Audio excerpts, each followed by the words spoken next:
দক্ষিণ আফ্রিকায় ম্যান্ডেলার ঐক্যমতের ধারণাকে স্মরণ করিয়ে দিয়ে সুরঞ্জিত সেনগুপ্ত বলেন, বি চৌধুরী যে ফর্মুলা দিয়েছেন তার প্রস্তাবটি বড় দুটো দল থেকেই আসতে হবে। অন্যথায় নির্বাচনের সংখ্যাগরিষ্ঠতা পাওয়া দলটি এই মডেলকে শেষমেশ মেনে নাও নিতে পারে। হ্যাঁ, এটা আমি কালকেও শুনেছি।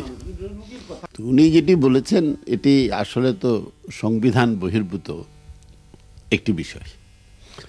অর্থাৎ আমাদের বর্তমান সংবিধানে যেটি আছে এটি এই যে আপনার ন্যাশনাল কনসেনসাস গভর্নমেন্টের কথা নেই।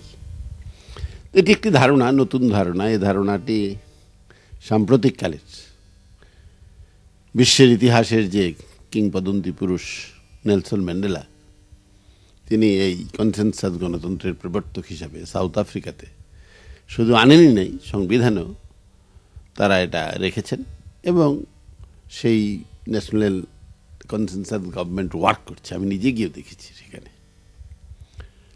তো আমাদের যেহেতু এটি সংবিধানে নেই, আর এ ধরনের একটি বিষয় কেবলমাত্র আলোচনা হতে পারে নির্বাচনের পরে, এবং নির্বাচনের পরেও এই বক্তব্যটি বা এই অফারটি আসতে হবে যে নির্বাচনের পরে যারা সংখ্যাগরিষ্ঠ দলের অধিকারী হবেন বা সংখ্যাগরিষ্ঠের নেতা যদি বলবেন যে আমি সবাইকে নিয়ে একটি সরকার করতে চাই।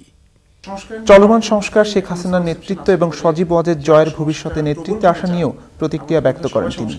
সংস্কার তো এখন একটা পলিটিক্যাল স্ল্যাং হয়ে গেছে, এটা রাজনৈতিক গালাগাল। বলে যে আপনি সংস্কারবাদী, বলে আপনি, তখন সে চুপ করে থাকে। সে সংস্কারবাদীর বিপরীতে সে রাজনীতিবাদী বা সে কনজারভেটিভিজমবাদী এরকম করে। ব্যাপারটি এরকম না।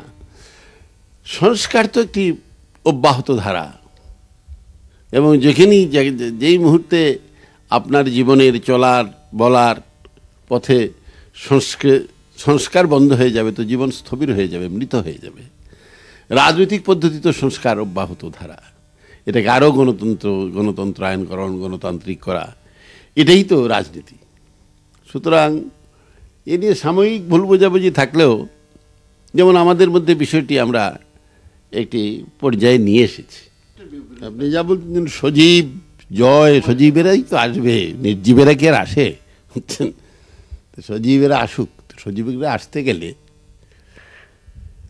সজীবরাই তো নতুন প্রজন্ম, সজীবরাই তো গতি, সজীবরাই তো প্রগতি।